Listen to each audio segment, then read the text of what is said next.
It's live. Hey, what's going on, everybody? I got a little different view tonight. See over here?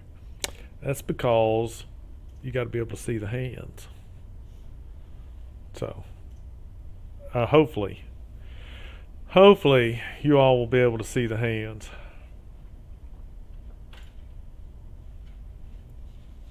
So, can everybody hear me? For some reason, I don't know. Can you hear me? Hello. We love your hands. Dancing phalanges. Look up what phalanges are. Okay, loud and clear. Thank you, Communissimo. So, alright, so tonight is about passing on my worldly knowledge to you underlings and making you better people in this world. Not. So I've got some silly things. I've got some maybe useful things that I'm going to try to teach, show you. I don't know.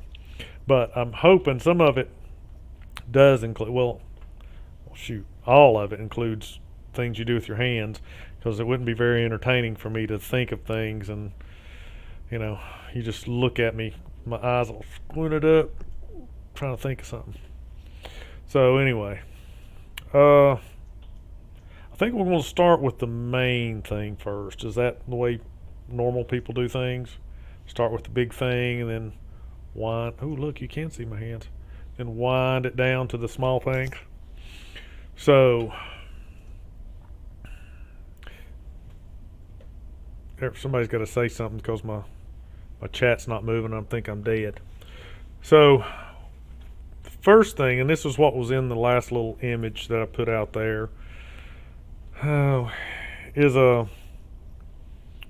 it's a sewing kit. I can't remember what they call them. Something stitch. Anyway, this is mainly used for large, like leather or canvas or blue jeans or something that requires, of course, a lot of power to get through. All right. Ryan is chill with cat and Slytherin. What's all that? You trying to make those emojis again? I told you you'd go blind if you continue to do that. So, but anyway, so speed stitch. I put this cork on there because it's pretty sharp. See how sharp it is? Anyway, so as you can tell, there's a thread in it. Look at that. I've learned this hand trick from other YouTuber guys. There's a thread. There's a place here where the thread comes out. And down in here is a robin. Let me get the robin out. Some people like to call it a bobbin. I'm going to call it a robin. Just because somebody will say, there ain't no damn robin in there. See if I can get that out. Just to kind of show you. And then I won't be able to get it back in. And this here ends the lesson. So, there's your bebop robin. Bobbin. It's got thread on it. Roll it up. Put it down in there. There's a little hole in the bottom and there's a little hole in the cap. I would tell you you can't mess it up, but that'd be a lie. You can mess this up. So then, see? You snap it back down on there, and theoretically, the little bobbin rolls around inside and lets thread come out the hole. Now, underneath here, yeah, Ryan, see, I told you somebody'd say there ain't no damn robin in there. There's extra needles. There's an extra needle in there. So, and you can buy, I just learned this the other day, you can buy smaller needles to go in there, and you can use tinier thread. And see what I tell you? I told you could screw this up. And that's what I did. Pull my thread out, screw that back down. Make sure the other needle's up underneath there. Alright, there. Okay, so, and then this, and of course, like all sewing needles, there's a hole that you can't see that the thread goes through. All right, so this is where you wind your thread around. This is just a little thumbtack, and this lets you put tension, if I can get a hold of it, lets you put tension on the thread. So if I do that, the thread is no longer under that, and you can supposedly pull it freely out of the bobbin. And it doesn't freely come out because this little thing, like I said, remember I told you you could screw it up? You can screw it up. And then the bobbin doesn't want to roll around in there anymore. Maybe I ought to do it this way. So the thing that I know about these is that you can screw them up. And there we go. Much better. They basically do one stitch. It's called, as I recall, it's called a lock stitch. And the way that it works, I'm going to use this rag because hopefully the black thread will show up pretty good on the pink material. Red material, pink material, whatever. And I'm going to kill this robin down inside here because Ryan says there's not a robin.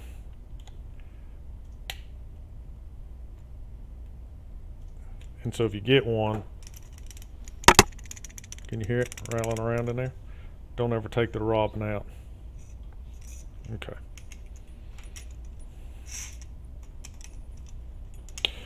So, real pain in the tuchus. So you're supposed to pull out as much free thread as you would think that it would take to stitch your project. So apparently this is as big as my project's going to be because that's all the free thread I can get out. And so, as with any sewing kit, all right, let me look over here just quickly to make sure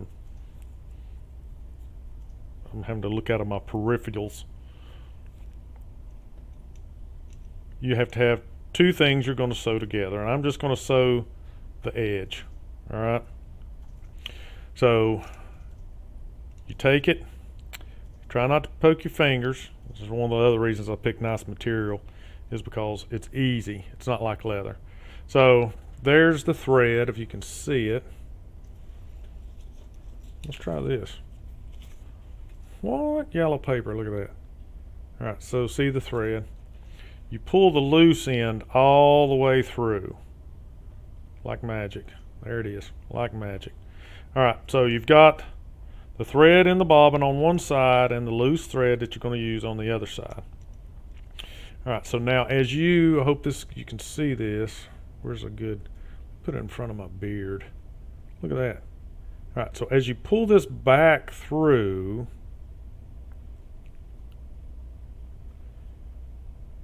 there's a little, you can see the bunch, this little piece right here.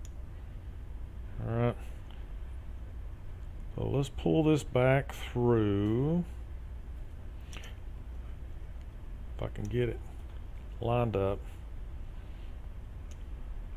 And I'm going to poke my first stitch however close you want to try to make it. And I know you probably can't see that, but it's really pretty close. Maybe we ought to just make bigger stitches. Let me pull that out. Now maybe, see, my lighting's not the best. Poke it through right there. And if you can tell, all right, there we go. All right.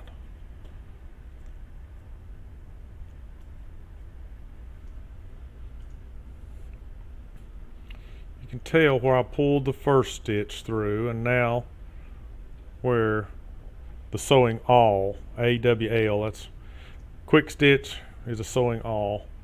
So you pull back, and as you pull back on it, that loop is created in your thread. So you take your loose end of the thread and you stick it through the loop here. Now, this is why they call it a lock stitch, because now the loose end, I'm sorry, can't really tell, but the loose end now will be trapped when I hold tension against the string on this side, the thread, and as I pull back, I can put tension on it. I can pull tension on it. And that tries to pull the loose thread back through the material, but it won't come through, so now it's locked in there. And then you do another stitch. You poke through. As you pull back, let me get on my beard again. Where'd it go? There. You can see the loop. Loop comes up. You take your loose end, and with your good eyesight, you stick it through the loop. Now, I stick it through the way I'm sewing, towards the way I'm sewing.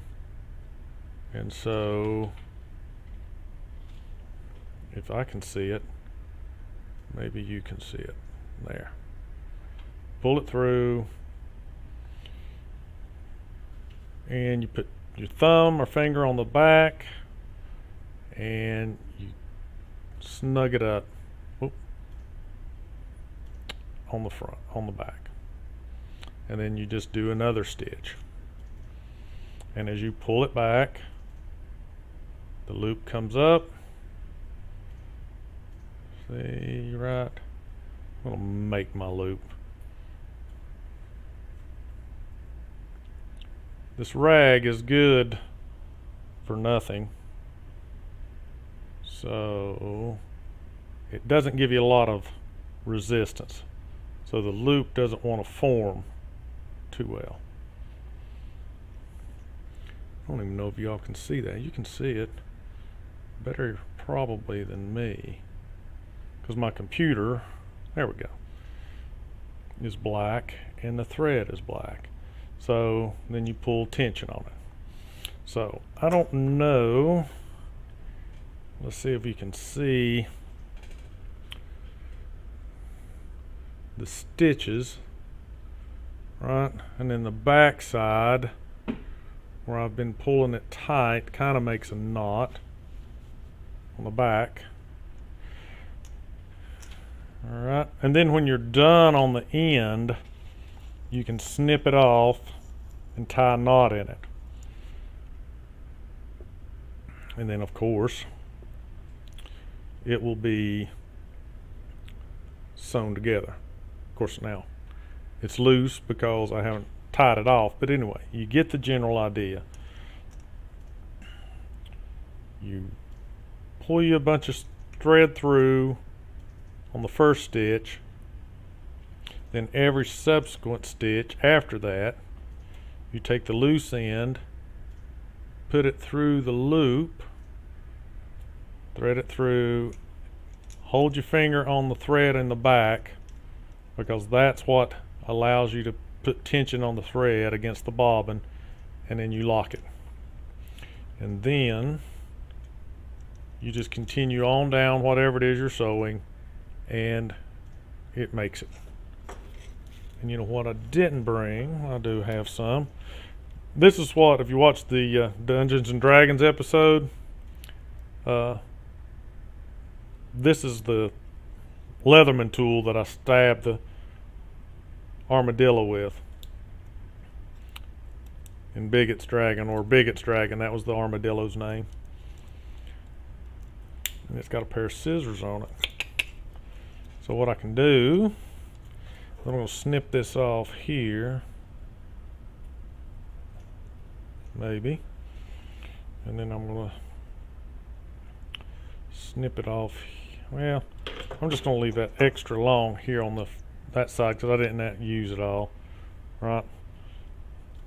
Let me tie it off. It's going to be easier for me to tie it off down here where I can see it, and you all don't need to see the non-movie magic happening.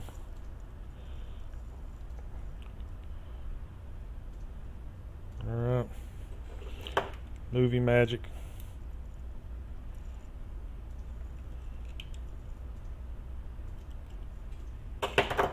Alright. So where I sewed it together, you can see the stitching. Beautiful seamstress stuff. See, I just tied it over the top. But hello everybody, it makes a little finger puppet. No thimble? No. Just don't poke your fingers with it. And on, like I said, on this, I picked it because it was easy to poke through, but like I said, the downfall is when you're pulling it back, it doesn't give any, or doesn't give really good resistance to make the loop that you stick your thread through. So good and bad. But if you needed to sew something, like if you were camping and you needed to sew your tent, your canvas tent, anything, whatever, emergency use, it comes with waterproof thread like dental floss almost. And it comes with a straight needle, and I think there's a curved one in here. And like I said, you can buy other needles for it. Let me just show you how that works while I've got you here. Alright, so if you can see that, it's like a drill. It's like a drill chuck.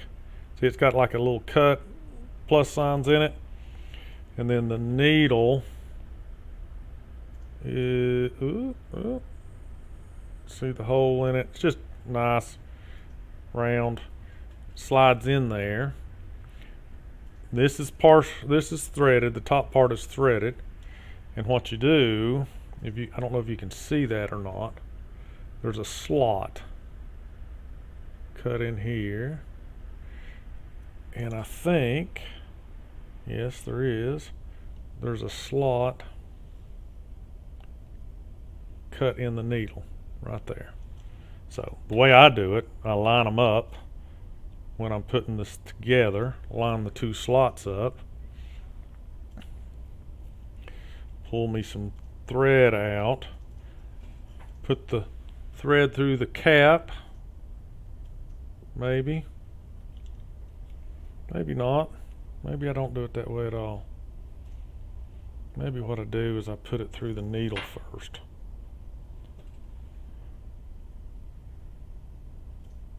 Thread the needle. What? Look at that. Drag on. Then slide it down, and as you screw the cap on, make sure it's all lined up, screw the cap down, it tightens that jaw just like on a drill, which tightens it jaw down on the needle. Alright, and then like I said, this thumbtack is so you can wrap it around there if you want to do, I don't know, hold it permanently, or you can just put your thumb on it up and down to make tension. And then the bobbin is in there, and this is a, I don't know, cork. I don't even know if this stuff's made cork anymore. It serves the same purpose as cork. It helps hold your wine and whiskey and whatever, your pirate bounty in there, and plus I don't get stuck. So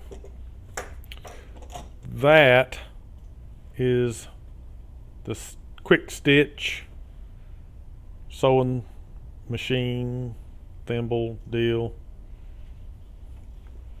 I can't remember who makes that. Real quick. Quick stitch.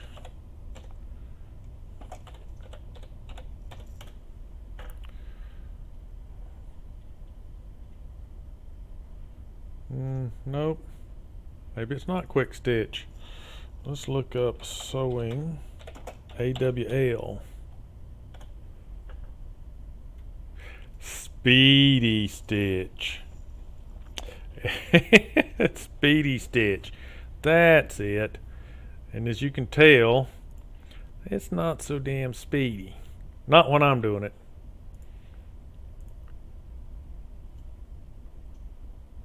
Where is it? Alright, let me just... I don't think I'm going to get bigger. Oh, look at that. I'm going to do this because I can. Share screen. Share screen. I'm going to share that screen. Bam. There it is. Speedy Stitch. And see, it comes with like that big old honking dental floss wax string in it.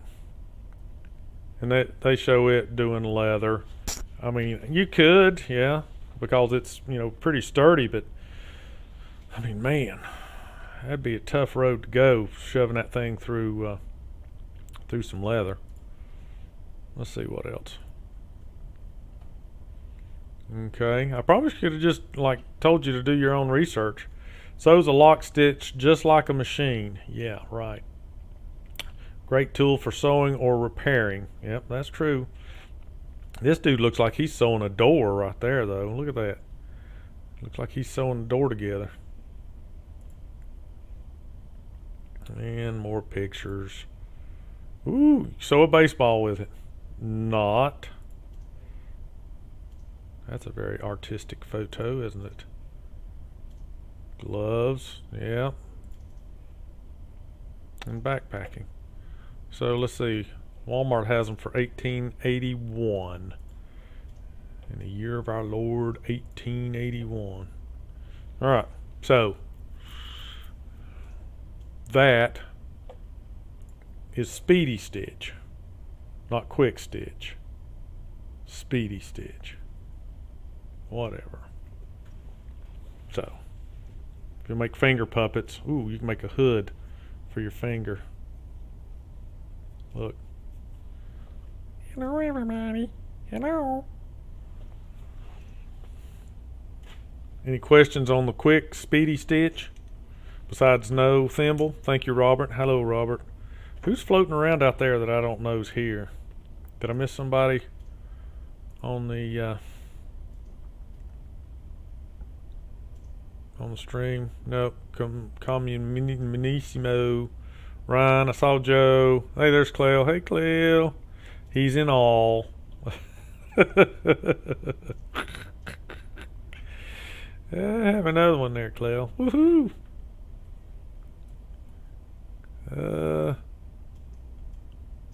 Who else? 5 are watching. Hello, 5, everybody. Somewhere here, I thought I could look at the participants. That way I would know if anybody if I've skipped anybody. Let me see if I do it over here. Live viewers. There's 5. Nope. Nope. I'm pretty sure it was on YouTube where I could do that. Right click. Copy. No. Negative. Oh, up here. Participants. Alright. So that thing shows 4. Ryan must have bowed out. Maybe he fell asleep. Did you fall asleep, Ryan? Huh? Did you? I bet you did.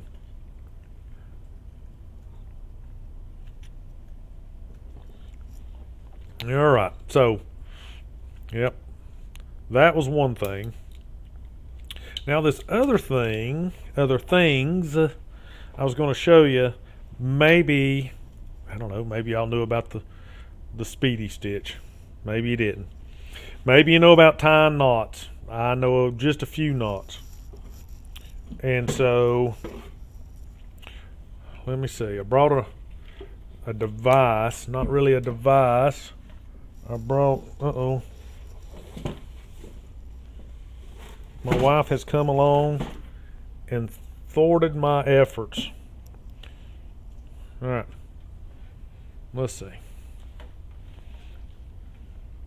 This is going to be my victim right here for this knot tying. Let me get rid of this thing. Hold on a minute.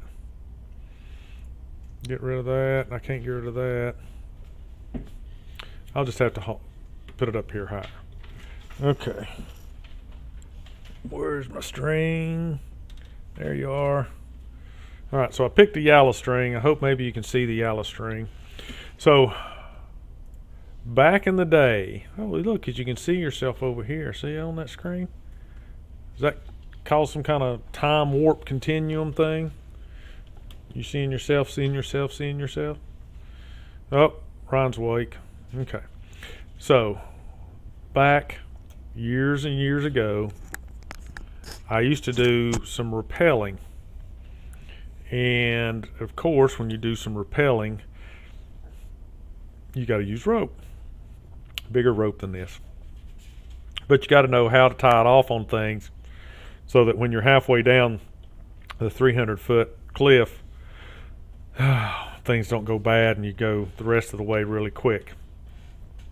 Then when you're done, you got to be able to undo your anchor. So one of the things that I learned, and I don't know the name of these knots. I do know the name of one, but we're not allowed to say it in public, and you'll probably guess it when you see it. But I don't know the name of it. This is just a knot that you can tie around something, like many other knots, that it'll hold the weight, it'll hold the strength, won't slip. It's not a slip knot, so it doesn't tighten up on whatever it is. So you can wrap it around a tree, a goat leg, whatever that you got. So you can go rappelling or tie off on something, and then when you come back to it, you can untie it. So what you have is what I call, the short end, the end, and then you have the long end. So this would be the rope that goes down over the cliff to go rappelling on. This is the rope that you're going to tie around this humongous tree. So you lay it in your hand like that. You take it, loop it so you're pulling the long end up and over the short end. So now you've got just a loop where I said the long end is twisted up and over the short end. Okay, so now you've got it like that. I do it in my hand. If you had a big rope, you'd do it this way. Okay. Then you reach through the loop and you pull up the long end to make another nice little loop. Okay, you got it? You take your anchor end, the short end, and wrap it around whatever it is you want to anchor to. Let's just call this a tree.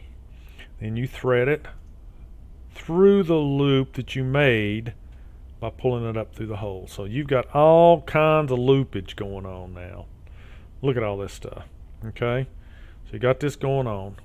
And you pull, let go, you pull this. And as you can tell, I'm holding the short end. And see now, in here, I'll spin it around there if I can get it. This loop, the first loop, is now starting to shrink up around that loop. So you just keep pulling it and keep pulling it, and it makes this nice, I don't know what you'd call it. It calls it a knot. It makes this nice knot.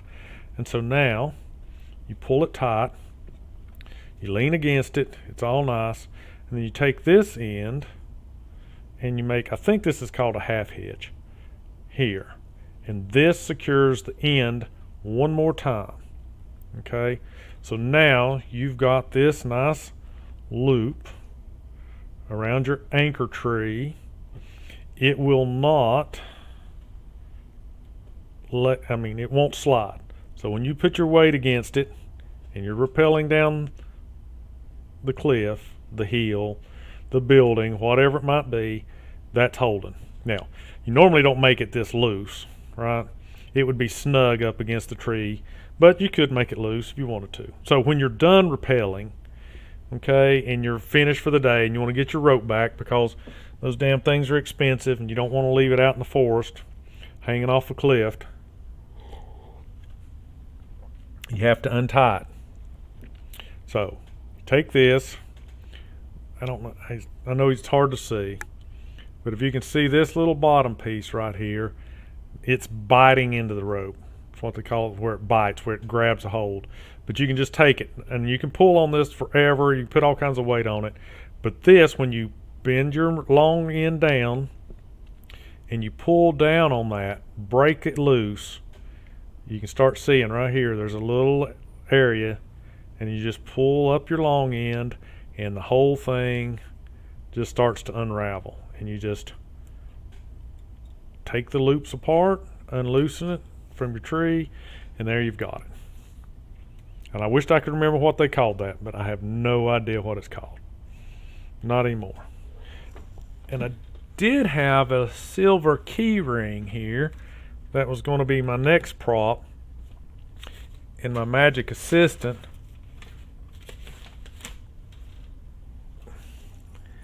move my stuff. I always blame it on my magic assistant, because she's the one that always moves my stuff. Oh, there it is. Whoop, there it is. Whoop, there it is. All right. So, just your ordinary ring. But for this example, this is going to be the eye of a fish hook. Okay? So, excuse me. If you're going to attach your leader line, your fishing line, whatever it is, to a hook, it's got the little eye on the end, or anything you want to.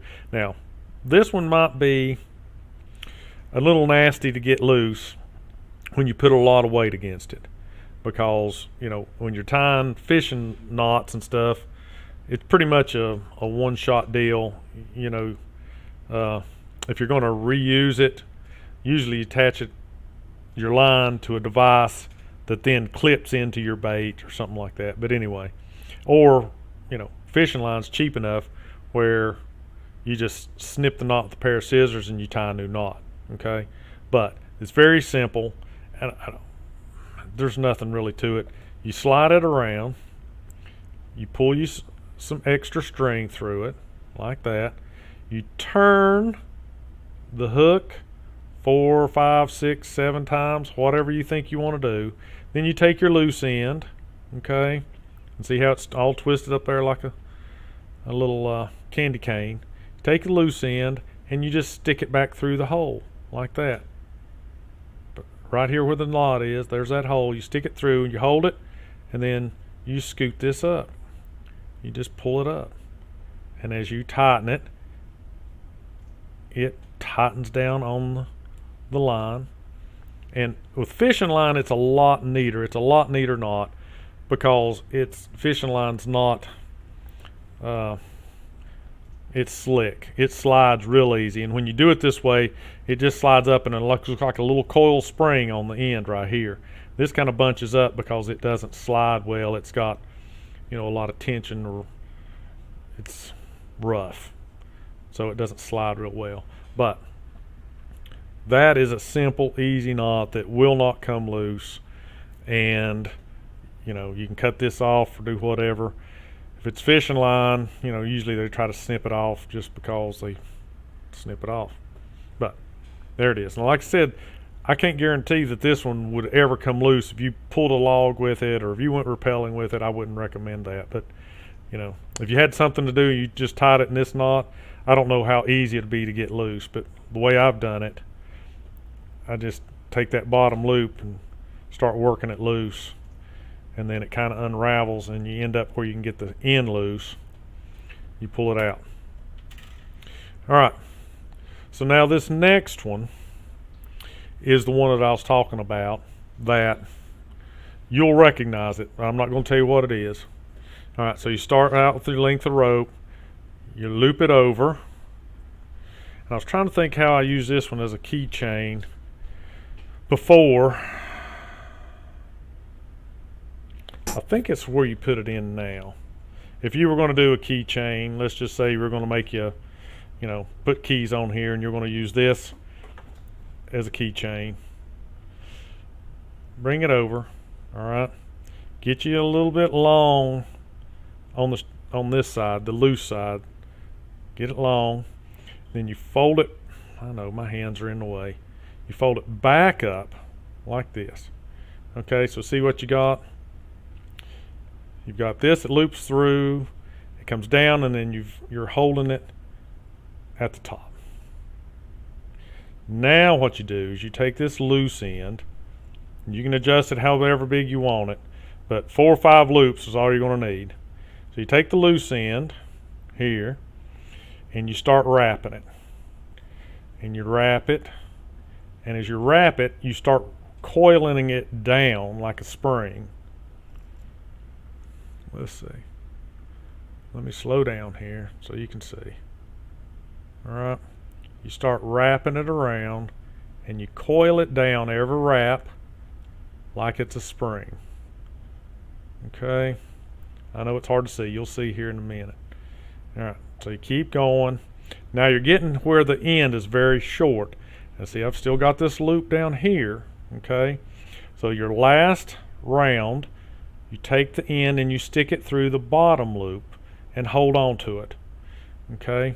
Now when you go to the top, you find out which side you pull.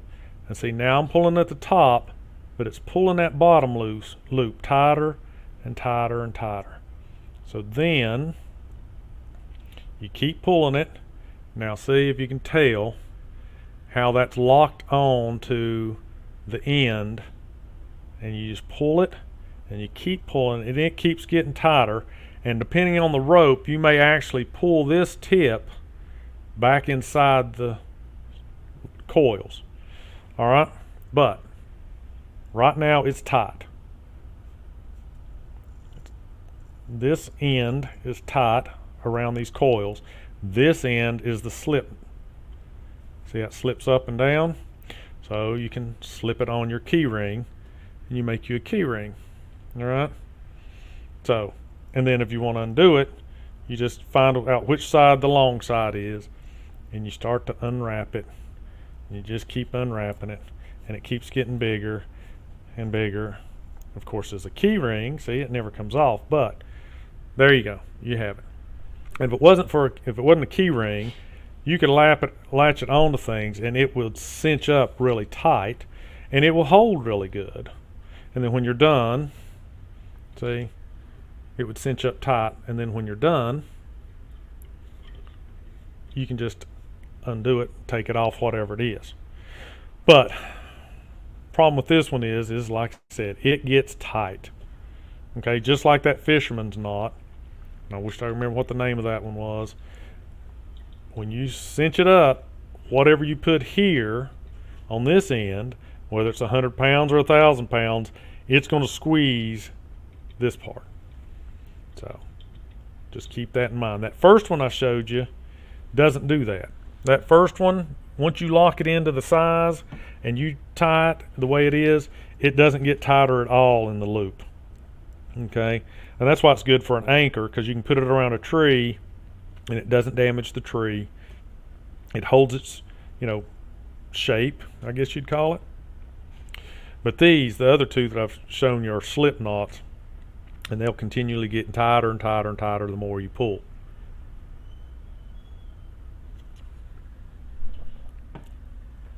So, can you guess what the name of this one is? It doesn't look like it normally does, but can anybody guess? I mean, shoot, man, there's 5 of you out there. Somebody's got to know what this one is. All right? I could give you a hint. Come on, somebody. We'll sit here all night till somebody puts in something. Robert, you got to know. If Joe's still here, he's got to know.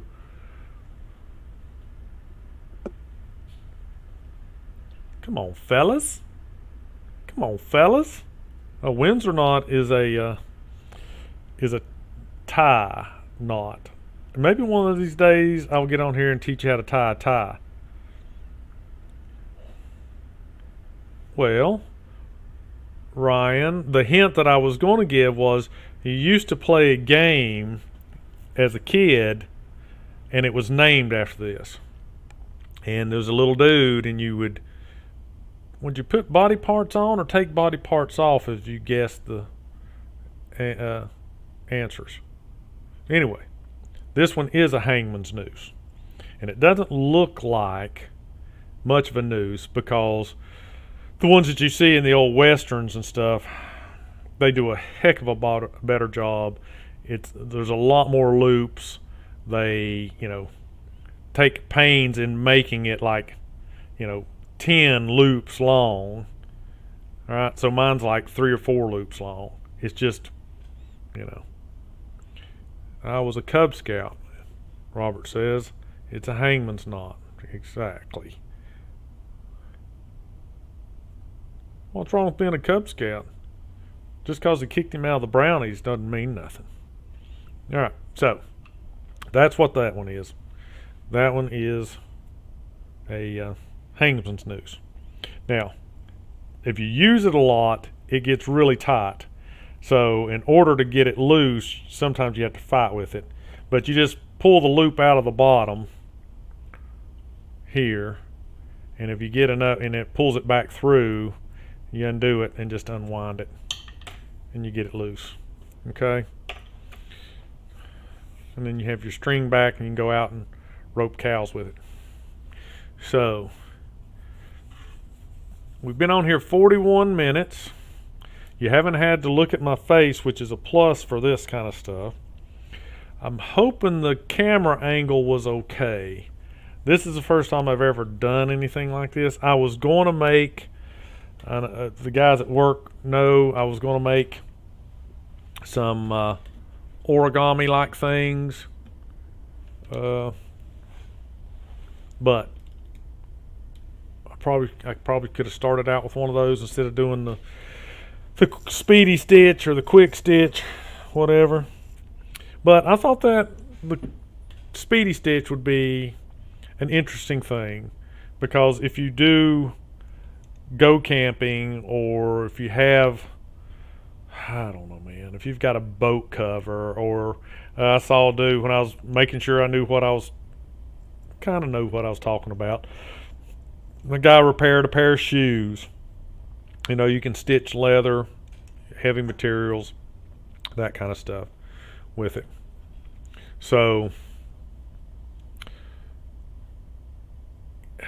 those were just, let me just give you a quick peek of what I was going to show you. Now, some of you dudes may not remember what these are, and some of you gals, dudettes, whatever. But we looked it up, and it's a fortune teller little deal. And it does stuff like that. And then you pick numbers, you play a game, you pick the number. Say we pick the number 1. You bring it up, and it says maybe. So I used it like not necessarily a fortune teller, but like an 8-ball, making decisions. And I was going to call it a kind of a paper airplane, but you could call it a UFO. But I'm not going to tell you about it because I can't give away all my secrets. At some point, I'm afraid I might have to do this again. So I will, keep that for later. But if you make them right, and they're really simple, you make them right, they fly pretty good.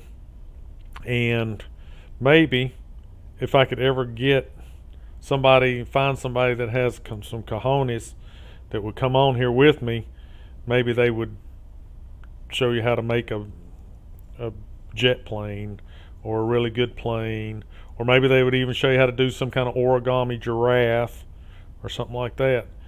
I called it tiny teaching because when I got this premise, it was, what can you teach somebody to do in a minute? Well, a minute's not very long at all. I mean, if you sit down and you knew exactly what you were doing, you might be able to fold origami things in a minute. But, I mean, how much is somebody going to learn, right? I'm sure there's probably things that people could say and tell you how to do in a minute. I could teach you how to brush your teeth in a minute, right? I could get a toothbrush, toothpaste, open the cap, squirt it on the thing, put the cap back on. If you're a nice person, you put the cap back on, you set it down, wet it under the sink, and go to town, right? Up, down, sideways, back and forth, around the back, up at the top.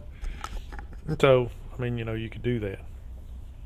But these kind of things, I just couldn't figure out how to do it in a minute, so I just called it tiny teaching. Little things that you can pick up and do, that kind of stuff. So, all right, 45 minutes again, ran over, but anyway, I Rambletrons. I started to name the channel Rambletrons, but I didn't. Maybe I should have. All right, any questions out of the class of 5 tonight? Anything like that? Anything you want to know? Questions? Hello? Type something. If not, we're going to call it a night. In broadcast. Ooh, Bristol Promise. Maybe one day I'll have this. She said she might want to get on. The one of the ladies from Bristol Promise, where the cup came from. She may come on and talk about Bristol Promise, which might be interesting. You never know. You learn something. So, any questions?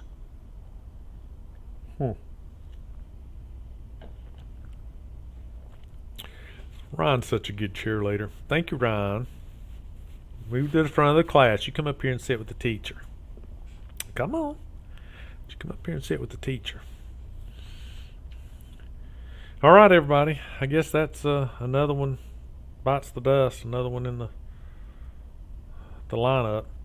So if somebody's watching this after it's over, like, subscribe, hit that notification button, leave a comment. I've been trying to put up a lot of the shorts. That's 15 seconds or less, little videos. Ron had mentioned it, that it's a good way to get people to the channel, because I've had a heck of a lot more views on my shorts than I have on the regular videos. So, yes, congratulations, Caminissimo, getting married this weekend. I bet he's nervous. I should have. Daggone it, Brian. Why didn't you remind me of that? I could have had a class tonight on honeymoon etiquette. Daggone, man. Shoot. He could have used some of that. You know, elders passing on a lot of that information, all that knowledge. I've been married a couple of 3 years myself this time. No, longer than that. Yep. Oh, well, I guess it's too late now. You're on your own, man. Just do the best you can. Close your eyes and have at it. That's the way to do it. Thursday night. Yeah, what about Thursday night? No. I can't do that Thursdays night. You can't have... No, man, you can't have honeymoon etiquette and stuff on Thursdays. It's just not proper. I'm a winging it like always. Wear some wingtips. I understand that really helps out. If you're going to wing it, get some wingtips. Make sure they're shiny. Black socks. And those little garters that hold the socks up. And you're guaranteed, you know, that's a perfect honeymoon outfit. I don't care where you're going, who you're marrying. That's the deal right there. Oh, yeah. And as I always heard it, like, take pictures. No, don't. Maybe. I don't know. So, great topic.